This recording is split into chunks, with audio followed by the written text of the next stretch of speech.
اور کیا کیا کرامات اللہ کی، کیا کیا معجزے ہیں، آپ سوچ نہیں سکتے. اس کی قدرت کا پتہ چلے گا. تو اس کو پہلے اس طرح سمجھے کہ ہماری زمین جو ہے وہ سورج کے گرد چکر لگاتی ہے، ٹھیک ہے. تو 365 دن میں ایک سال پورا ہوتا ہے. اب ہم جتنے قریب ہیں سورج سے اتنا ہمارا چکر چھوٹا ہوگا. آپ میں سے جن لوگوں نے عمرہ کیا ہو، حج کیا ہو، ایک بات آپ کو پتا ہے کہ جتنے خانہ کعبہ سے قریب ہو گئے اتنی جلدی آپ کے 7 چکر پورے ہو جائیں گے، اور جتنے دور ہوں گے اتنا ٹائم لگے گا. میں نے حج کیا اس وقت حج اکبر تھا، تو آپ سوچ سکتے ہیں کہ کیا رش کا عالم ہوگا. پہلے عمرہ کیا تو لوگ کم تھے تو فٹافٹ طواف ہو گئے صاحب. اب جو حج کے دن آئے تو پتہ چلا آخر تک پیر رکھنے کی جگہ نہیں تھی. تو میرا ایک طواف پتہ نہیں 1 گھنٹے سے زیادہ ہوتا تھا. اس کا مطلب ہے کہ جو بھی سینٹر ہوگا اس سے جو چیز قریب ہوگی اور وہ گرد گھومے گی تو اس کو کم وقت لگے گا. بات سمجھ میں آ گئی؟ اسی طرح دوسرے جو پلانٹس ہیں ہمارے جو سورج سے زیادہ دور ہے وہاں پر ایک سال نہ جانے کتنے دن کا ہو. اس کا مطلب ہے کہ ٹائم اور سپیس ریلیٹو ہے. کسی چیز کو اپنے مدار میں، اپنے گرد کسی چیز کے گھومنے میں وقت لگتا ہے ڈیپینڈنگ اپون کہ وہ سینٹر سے کتنا دور یا کتنا قریب. ایک بات تو یہ سمجھ لیں، اس کا مطلب ہے کہ جو 6 دن کی بات اللہ کہہ رہا ہے وہ اللہ کے نزدیک 6 دن کیا ہے یہ میں اور آپ نہیں سمجھ سکتے. سائنس یہ کہتی ہے کہ اس کائنات کو تخلیق ہوئے لگ بھگ کوئی 16 کچھ 18 بلین ایئرز کی بات کرتے ہیں. ہم ایک اندازے کے مطابق 20 بلین ایئر کی بات کرتے ہیں. کیا ہو گیا؟ Don't worry. کیا ہو رہا ہے دیکھو، ٹینکر والا ہے، ڈونٹ وری، پانی ڈالو. 20 بلین سال کی بات کریں تو 20 بلین سال انسان کے نزدیک ہے. انسان کی کیلکولیشن کس چیز پہ ڈیپینڈ کرتی ہے؟ 365 دن کا ایک سال، اتنے سال کا ملین سال، اور اتنے ملین کا بلین سال. اب ریورس میں آ جائے تو ایک سال بنتا ہے 365 دن میں، ایک دن بنتا ہے 24 گھنٹے میں. 1 گھنٹے میں 60 منٹ ہوتے ہیں اور 1 منٹ میں 60 سیکنڈ ہوتے ہیں. یہ انسان کا کیلکولیشن ہے. تو انسان کے کیلکولیشن کے مطابق 16، 18 یا 20 بلین سال لگے اس دنیا کو تخلیق کرنے میں. اللہ کہتا ہے میں نے 6 دن میں تخلیق کی. اب ہو سکتا ہے اس کا ایک دن جو ہے وہ 2 billion, 10 billion, 5 billion light years کی، سوری لائٹ ایئرز نہیں، 5 بلین سال کا ہو. اسی طرح جب لائٹ ایئرز کی آپ بات کرتے ہیں تو لائٹ ایئر جو ہے وہ ہمارے سال سے ڈیفرنٹ ہے. لائٹ ایئر سے مراد یہ ہے کہ روشنی کتنی رفتار سے ایک جگہ سے دوسری جگہ پہنچتی ہے. جس رفتار سے روشنی ٹریول کرتی ہے اس کو لائٹ ایئرز کہتے ہیں. یہ بھی ذہن میں رکھیں. اب آ جائے تیسری چیز. دنیا میں اللہ نے الگ الگ ورائٹی پیدا کی. مثال کے طور پر ناریل کا درخت جو ہے وہ 15 سے 20 سال میں پھل دیتا ہے. یعنی ناریل آپ نے لگایا تو آپ کے بچے ناریل کا پانی پئیں گے، آپ کو تو نصیب نہیں ہوگا. ٹھیک ہے. اسی طرح آم کا درخت جو ہے وہ 3 یا 4 یا 5 سال میں پھل دیتا ہے. انگور اس کی وائنز ہوتی ہے، درخت ان میں تو وائنز بھی لگتی ہے، وہ بھی 3 سال لگتا ہے. مگر کیلا 9 مہینے میں دیتا ہے. ٹماٹر کھیرا 3 سے 6 مہینے میں، بعض دفعہ تو 21-20 دن کے اندر بھی دیتے ہیں جو آج کل ماڈرن ٹیکنالوجی ہے. تو پھر اللہ چاہتا تو تمام پھل اور تمام سبزیاں ایک ہی وقت میں دیتے درخت. یہ کیوں ورائٹی رکھی اللہ نے؟ اس کا مطلب یہ ہے کہ وہ رب نے جب کائنات خلق کرنے کا ارادہ کیا اور کہا کن فیکون، تو یہ جو ٹائم اینڈ سپیس کے اندر ٹائم ہے، ایک ٹائم اینڈ سپیس کے اندر ہے. ایک وہ وقت ہے جو اللہ کے نزدیک ہے، وہ ٹائم اینڈ سپیس سے باہر ہے، اس لیے وہ کوئی وقت نہیں ہے. تو سمجھانے کے لیے 6 دن کی بات کی اللہ نے. مگر یہ 6 دن دنیاوی لحاظ سے کتنے بلینز آف ایئرز ہیں یہ ہم نہیں کہہ سکتے. اسی طرح جب ہر چیز کا اس نے وقت رکھا ہے کہ اس کی عمر اتنی ہوگی، ایک ساتھ سب کیوں سارے کے سارے بڑھاپے تک کیوں نہیں پہنچتے؟ سارے نہیں پہنچتے. کچھ جوانی میں دنیا سے رخصت ہو جاتے ہیں، کچھ بچپن میں چلے جاتے ہیں، کچھ لڑکپن میں چلے جاتے ہیں. تو سب کو ایک ساتھ نہیں رکھا اللہ نے. تو یہ اس کی قدرت ہے کہ جس قدرت نے اس نے یہ کائنات خلق کی. اب کائنات کو بننے میں کچھ اصول ہوتے ہیں, اس کو کہتے ہیں آفاقی اصول یا آفاقی principle, universal laws, universal principles. اچھا, کوئی چیز بھی جب اللہ خلق کرتا ہے وہ اپنے ہی بنائے ہوئے اصول کے خلاف نہیں کرتا. یاد رکھیں, اللہ تعالیٰ جب کسی چیز کو خلق کرتا ہے یا کسی چیز کا ارادہ کرتا ہے تو وہ جو کائناتی آفاقی اصول اس نے بنائے ہیں اس سے باہر نہیں کرتا, چاہے تو وہ کر سکتا ہے. یہ پہلے اس نے کائناتی اصول بنائے, اس کے بعد کائنات بنی. دیکھیں, آپ ایک گھر بناتے ہیں تو گھر بنانے سے پہلے کیا بناتے ہیں؟ نقشہ بناتے ہیں, اس کے بعد بنیادیں رکھی جاتی ہے, پھر آپ کا پلر ہوتا ہے. اگر نقشہ نہ ہو تو گھر کیسے بنے گا؟ تو اللہ نے پہلے کائنات کا نقشہ بنایا, وہ نقشہ یونیورسل پرنسپلز پہ بیس تھا, آفاقی اصولوں پہ بیس تھا. اس کے بعد کائنات تخلیق میں آئی. تو اب وہ جو اصول ہیں مادے کے, کائنات مادے کی بنی ہے, تمام سیارے, تمام ستارے, تمام پلانٹس, ہر چیز مادے سے بنی ہے, سورج مادے سے بنا ہے. تو اس مادے کو جب اللہ نے تخلیق کیا تو وہ تخلیق کا عمل جو تھا اس پرنسپل کے, اس آفاقی اصول کے اندر تھا. اور وہ میں نے آفاقی اصول بتا دی کہ کیلا 9 مہینے کے بعد پھل دیتا ہے, کیلے کا درخت. ناریل 15 سے 20 سال کے بعد دیتا ہے. کیوں؟ اس کی فطرت ہے اس درخت کی کہ وہ اتنے عرصے کے بعد دے. جب آپ اس فطرت کے خلاف جاتے ہیں تو وہ جو پھل آپ کے لیے صحت کا ضامن ہے, آپ کی بھوک مٹاتا ہے, پیاس مٹاتا ہے, وہ آپ کے لیے نقصان دیتا ہے. جیسے مغرب میں, خاص کر امریکہ میں, عجیب و غریب الرجیز ہے. دنیا کے کسی ملک میں ایسی الرجیز نہیں ہے جو امریکہ کے اندر ہے. یہ یاد رکھیں, امریکہ میں کینسر بہت زیادہ بڑا کامن ہے کینسر. اس کی وجہ یہ کہ جو خوراک وہ استعمال کرتے ہیں وہ جینیٹکلی موڈیفائڈ فوڈ ہوتا ہے. وہاں کا کیلا اتنا بڑا ہوتا ہے اور آپ جائیں تو وہ بالکل فریش ہوتا ہے, کھولیں تو بالکل فریش, مگر وہ کیلا جینیٹکلی موڈیفائڈ ہوتا ہے. تو وہ جب آپ کے جسم میں جاتا ہے تو انسان کے جینز کے اندر اثر کرتا ہے, جینیٹک کوڈ کو چینج کر دیتا ہے. ٹھیک ہے, کیوں؟ فطرت کے خلاف کام کیا. تو اب یہ سمجھ لیں کہ جو پرنسپل اللہ نے بنائے اس پرنسپل کے اندر ہی وہ کائنات خلق ہوئی, اور اس میں ظاہر تھا اللہ کے لیے 6 دن تھے اور ہمارے لیے 20 بلین یا 16 بلین ایئرز یا 17 یا 18 بلین ایئرز. اب نیکسٹ پہ آتے ہیں. سر, اگر انسان کو اللہ علم یا اقتدار عطا کرے تو انسان کو اپنے پر سیلف کنٹرول کیسے رکھنا چاہیے؟ یہ پہلا سوال ہے. اچھا, پہلی تو چیز ہے کہ اقتدار دے, حسن دے, دولت دے, طاقت دے, یہ انسان کے لیے بہت بڑا امتحان. جتنا چیز زیادہ آپ کے پاس ہے اتنا آپ نے اس کا خیال رکھنا ہے کہ اس کا استعمال کیسے ہوتا ہے. بہت پرانا ایک واقعہ ہے, پتہ نہیں کس بادشاہ کے زمانے کا ہے, کسی خلیفہ کے زمانے کا ہے, مجھے یاد نہیں. وہ ایک دربار میں ایک بزرگ بیٹھے تھے, یا تو کوئی امام تھے یا اللہ کے ولی تھے, مجھے نہیں پتا.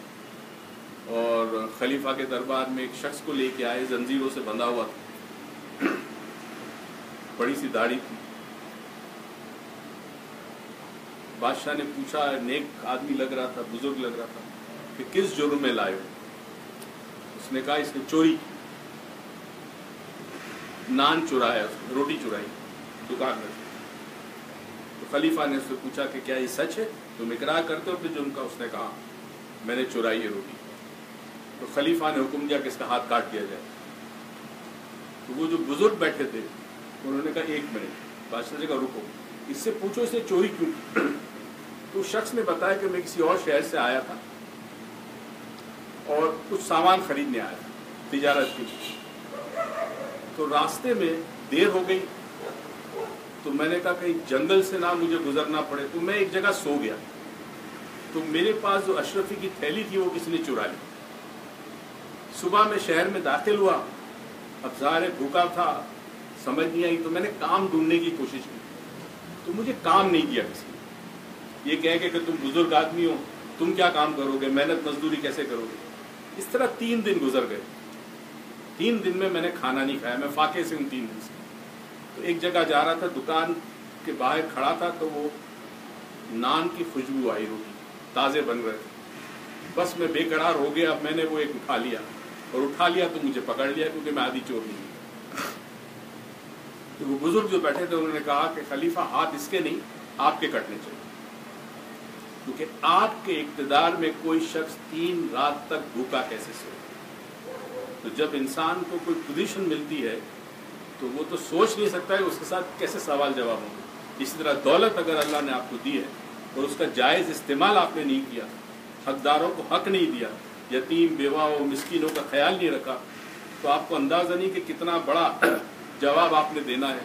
تو اللہ تعالیٰ ہمیں دور رکھے ان چیزوں سے. دولت بری چیز نہیں ہے, دولت کی لالچ دولت کی حرص بری چیز ہے. تو اگر دیتا ہے تو اسے استعمال اس طرح کرے کہ جو حق ہے اس کا استعمال کرنے کا, اس طرح استعمال کرے.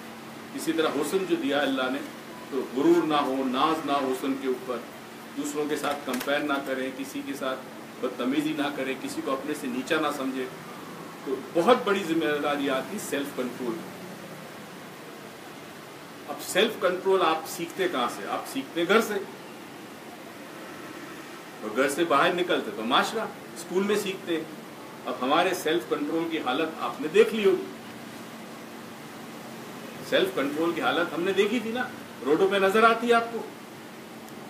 بات بات پہ جھگڑا, بدتمیزی, گالی گلوچ, لحاظ, مروت سب ختم. خوش اخلاقی تو بہت بڑی بات ہے, اخلاقی ختم ہو گیا معاشرے سے. اگر گھروں کے اندر یہ تربیت نہ دی گئی تو بچہ جب بڑا ہوگا سیلف کنٹرول نہیں. سیلف کنٹرول زندگی کے ہر شعبے میں ضروری ہے. اس کی سب سے بڑی مثال آپ کی روزہ ہے. بھوکا رہتے ہیں نا آپ, سیلف کنٹرول ہے نا. تو باقی دنوں میں کیوں نہیں رہ سکتے آپ؟ رہ سکتے. کھانا کم کھائیں, یہ بھی بہت بڑا سیلف کنٹرول ہے. مگر نہیں رہا جاتا, سامنے کھانا آیا, بھوک لگی ہے, کنٹرول سارا گیا. دوسرا سوال انہی خاتون نے, میرے خیال میں خاتون ہی ہے, جی ہاں شیلا نام ہے ان کا. اللہ نے انسان کو بے شمار نعمتیں دی ہیں اور اس میں سے انسان کو لطیف سطح دیا ہے, اس میں قلب کا بھی شمار ہے. تو اس لطیف کو روشن کرنے کا کیا طریقہ ہے؟ اچھا, یہ صوفیاء کرام میں چکراس کو لطائف کہتے ہیں, اور دنیا کے تمام جو روحانی اسکول آف تھاٹس ہیں اس میں اس چیز کو مانا جاتا ہے کہ انسانی جسم کے اندر کچھ مقامات پر انرجی سینٹرز ہیں بہت زیادہ. قدیم زمانے میں اس کو چکر یا چکراس کہا جاتا تھا, صوفیاء کرام اس کو لطیف اور لطائف کہتے ہیں.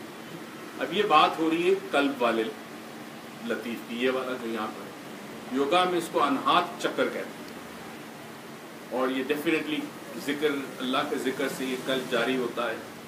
قلب جاری ہونے سے مراد ہے کہ یہ جو چکرا ہی ایکٹیو ہو جاتا ہے. اب اس کے بہت سارے طریقے ہیں. پہلی تو بات یہ کہ آپ اپنی زندگی میں چینجز لانے کو تیار ہے کہ نہیں. فار ایگزامپل ہم جب کندلنی کا ورک شاپ کرتے ہیں, جنہوں نے کیا ان کو پتا ہے, اس ورک شاپ میں پہلے دن سے ہی لوگوں کو کچھ نہ کچھ ایکسپیرینس ہونا شروع ہو جاتا ہے, اور تیسرے دن زیادہ ہوتا ہے. کئی دفعہ ایسی چیزیں ہوتی ہیں جو ہم بہت کم 1 منٹ نہیں کر سکتا ذکر, یعنی جسم کے اندر وہ کیفیت پیدا ہوتی ہے کہ 1 منٹ کا ذکر کئی دفعہ ممکن نہیں ہوتا, تو ہمیں بند کرنا پڑتا ہے. اب اس کے لیے شرائط کیا ہے؟ نمک کا استعمال کم ہو, گوشت کا استعمال کم سے کم ہو, غصے پہ قابو رکھیں. اب جب آپ ان چیزوں کے لیے کوشش کرتے ہیں چکراس کو ایکٹیویٹ کرنے کے لیے, تو پھر زندگی کے اندر تبدیلی ضروری ہے. اب وہ تبدیلی کون کرے گا؟ لائف سٹائل کو چینج کرنا بڑا مشکل ہے. ہم سارے کے سارے لوگ سٹیٹس کو پسند کرتے ہیں, یعنی جس حال میں بڑے خوش ہیں.